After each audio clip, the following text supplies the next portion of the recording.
ദിവസം ഒരാൾക്ക് 2 ഓമർ വീതം ഇരട്ടിയായി അപ്പം മോർ ശേഖരിച്ചു. സമൂഹ നേതാക്കൾ വന്ന വിവരം മോശെ അറിയിച്ചു. അപ്പോൾ അവൻ അവരോട് പറഞ്ഞു, കർത്താവിൻ്റെ കൽപ്പനയാണിത്. നാളെ പരിപൂർണ്ണ വിശ്രമത്തിന്റെ ദിവസമാണ്, കർത്താവിൻ്റെ വിശുദ്ധമായ സാബത്ത് ദിനം. വേണ്ടത്ര അപ്പം ഇന്ന് ചുട്ടെടുക്കുവിൻ, വേവിക്കേണ്ടത് വേവിക്കുകയും ചെയ്യുവിൻ, ബാക്കി വരുന്നത് അടുത്ത പ്രഭാതത്തിലേക്ക് സൂക്ഷിക്കുവിൻ. മോശെ കൽപ്പിച്ചതുപോലെ മിച്ചം വന്നത് അവർ പ്രഭാതത്തിലേക്ക് മാറ്റിവെച്ചു. അത് ചീത്തയായി പോയില്ല, അതിൽ പുഴുക്കളുണ്ടായതുമില്ല. മോശെ പറഞ്ഞു, ഇന്ന് കർത്താവിൻ്റെ വിശ്രമദിനമാകിയാൽ നിങ്ങളത് ഭക്ഷിച്ചുകൊള്ളുവിൻ. പാളയത്തിന് വെളിയിൽ നിന്ന് അപ്പം കാണുകയില്ല. 6 ദിവസം നിങ്ങളത് ശേഖരിക്കണം. 7-ാം ദിവസം സാബത്താകിയാൽ അതുണ്ടായിരിക്കുകയില്ല. 7-ാം ദിവസം ജനങ്ങൾ ചിലർ അത് അപ്പശേഖരിക്കാനായി പുറത്തിറങ്ങി, എന്നാൽ ഒന്നും കണ്ടില്ല. അപ്പോൾ കർത്താവ് മോശെ ചോദിച്ചു, നിങ്ങൾ എത്ര നാൾ എൻ്റെ കൽപ്പനകളും നിയമങ്ങളും പാലിക്കാതിരിക്കും? കർത്താവ് നിങ്ങൾക്ക് സാബത്ത് നിശ്ചയിച്ചിരിക്കുന്നു. അതുകൊണ്ടാണ് 6-ാം ദിവസം ഉടനെ 2 ദിവസത്തേക്കുള്ള അപ്പം നിങ്ങൾക്ക് തരുന്നത്. 7-ാം ദിവസം ഓരോരുത്തരും തൻ്റെ വസ്തിയിൽ തന്നെ കഴിയട്ടെ, പുറത്തു പോകരുത്.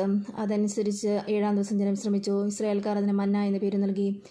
അത് കൊത്തമ്പാലരി പോയിരുന്നു, വെളുത്തതും തേനിന് ചേർത്ത അപ്പത്തിന് രുചിയുമുള്ളതായിരുന്നു. മോശെ പറഞ്ഞു, കർത്താവിൻ്റെ കൽപ്പന ഇതാണ്, ഈജിപ്തിൽ നിന്ന് ഞാൻ നിങ്ങളെ കൊണ്ടുപോരുമ്പോൾ ഈ മരുഭൂമി വെച്ച് നിങ്ങൾക്ക് ഭക്ഷിക്കാൻ തന്ന അപ്പം നിങ്ങളുടെ പിൻതലമുറകൾ കാണുന്നതിന് വേണ്ടി അതിൽ നിന്നൊരു ഓമർ എടുത്ത് സൂക്ഷിച്ചു വയ്ക്കുവേൻ. മോശെ അഹ്റോനോട് പറഞ്ഞു, ഒരു പാത്രത്തിൽ ഒരു ഓമർ മന്ന എടുത്ത് നിങ്ങളുടെ പിൻതലമുറകൾക്ക് വേണ്ടി കർത്താവിൻ്റെ സന്നിധിയിൽ സൂക്ഷിച്ചു വെക്കുക. കർത്താവ് മോശയോട് കൽപ്പിച്ചതുപോലെ അഹ്റോനത് സാക്ഷ്യപേടകത്തിന് മുമ്പിൽ സൂക്ഷിച്ചു വെച്ചു. ഇസ്രായേൽക്കാർ മനുഷ്യവാസമുള്ള സ്ഥലത്തെത്തുന്നവരെ 40 വർഷത്തേക്ക് മന്ന ഭക്ഷിച്ചു. കാനാൻ ദേശത്തിൻ്റെ അതിർത്തിയിലെത്തുന്നവരെ മന്നയാണ് അവർ ഭക്ഷിച്ചത്. ഒരു ഓമർ 1 ഏഫായുടെ 10 1